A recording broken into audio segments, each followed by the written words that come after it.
Hello, everybody, and welcome to this conversation all about the upcoming changes of the ISO standards. My name is Simon Batchelar, and I'm a marketing consultant from Pallant Studio, and we work predominantly with engineering and manufacturing companies to help them with all aspects of their marketing. And I'm joined today by Paul. So, Paul, do you want to give us a quick intro? Hi, yeah, I'm Paul Everington, and I work for Everwell Associates. We also work with manufacturing and engineering. My background is in engineering, predominantly working with quality and business resilience. Excellent, thank you. So today we're going to be talking about the upcoming changes to ISO, predominantly 9001, but also 14001.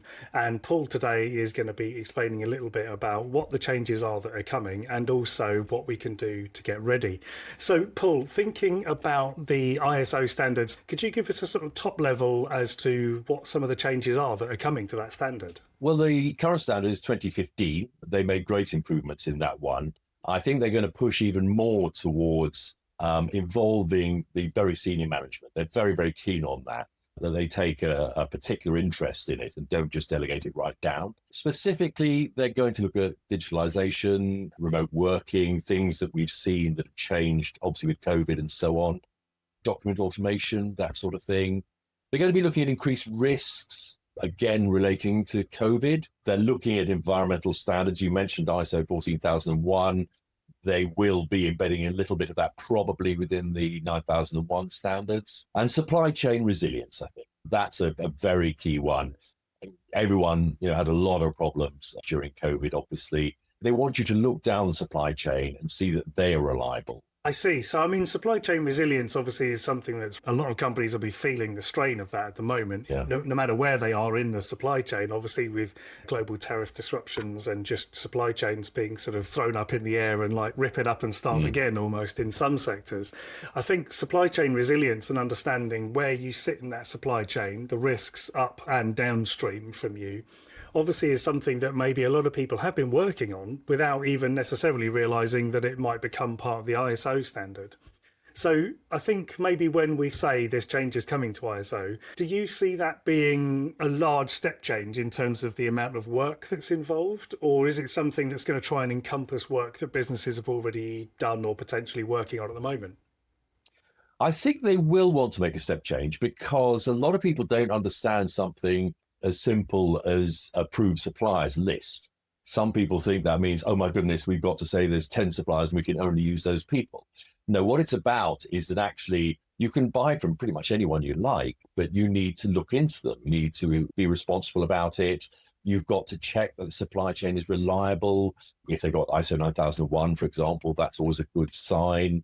If you want to look into the company's house, you might want to do that, not for all of your suppliers, minor screws and bolts and so on, but for your perhaps 5 or 10 key suppliers, because we obviously hope COVID won't happen again, but there's always that risk. And it is about risk assessment and just trying to minimize the risk to your business. Yeah, and I think that's a really interesting angle because risk is obviously something that all businesses have. Hopefully, they don't ever face too much of it head on. But I think the one thing we all know about risk is the more you've thought about it before you get to facing that risk, the better Yeah. it would be. Yeah. And obviously, there isn't necessarily the capacity in every business to think about all of the risks and plan for all of the scenarios. But at least having gone through your risks that you might face and grading them and working out, well, actually, this one is fairly likely, this one is fairly unlikely.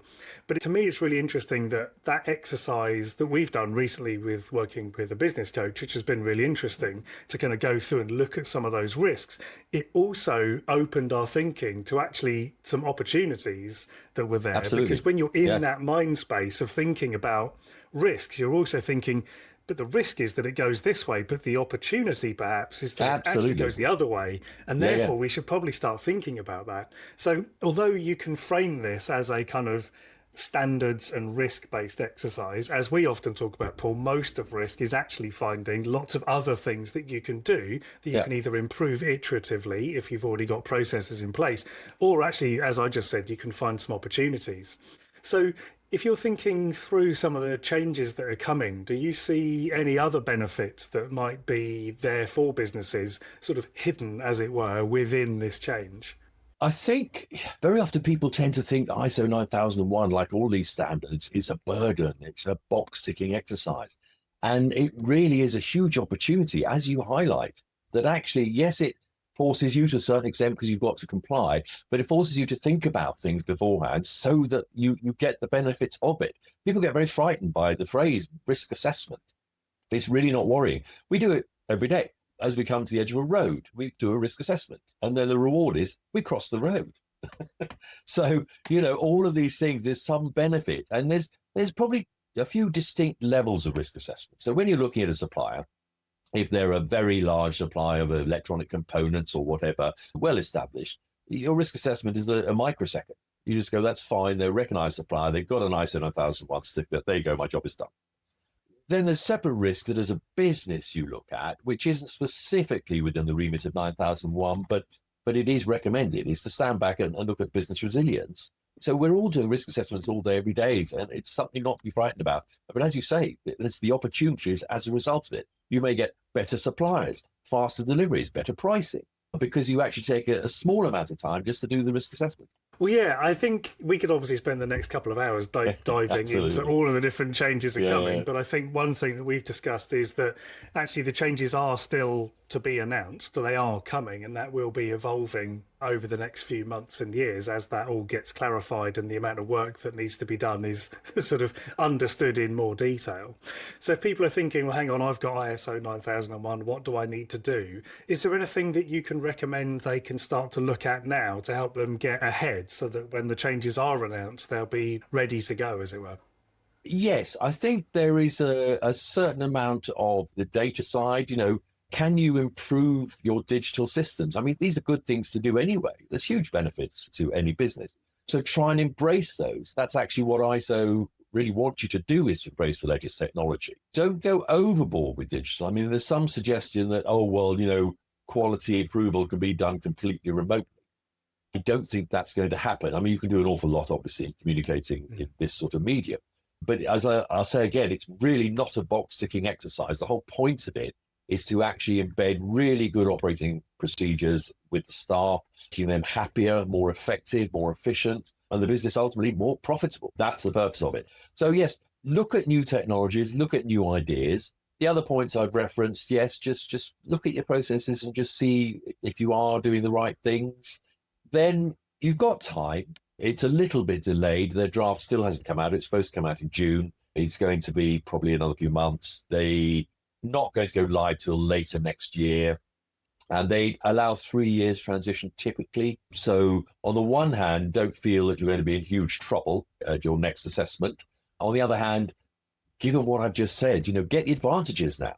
They're simply just documenting the sort of things that you as a good, responsible business would be doing to benefit the business. Again, not to tick a box. You really are going to get benefits to the business with the expected improvements. Well, yeah, I think there's definitely a lot of opportunity coming. And I think it's always worth the senior management team taking a step back from your business if you can, and taking that overview of the whole business, looking at what's going on, seeing if there's any opportunities, revisiting those risks and opportunities again, I think is a really positive activity. We've certainly found a number of opportunities in our business just by taking half a day out with a coach to just take a look at it all, and just explaining it to someone else has been a hugely beneficial process for us. Yeah.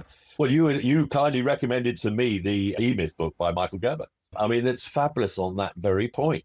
Is the whole point of these processes is to be able to pass down the transactional work, the ordinary work, to the rest of the team, to free up management for the blue sky thinking, because that's what every business needs, is the freedom for that blue sky thinking. Yeah, and I think that's what separates the businesses that are just running and keeping up and putting out fires all day with those that are actually evolving and growing and scaling.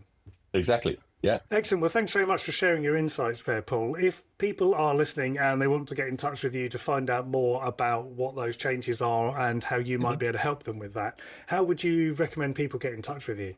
Well, they can see our website at everwell.associates, or they can find me on LinkedIn, Paul Everington. Excellent. Well, yes, if you want to get in touch with me to talk about anything that we've spoken about in this video, then you can also connect with me on LinkedIn.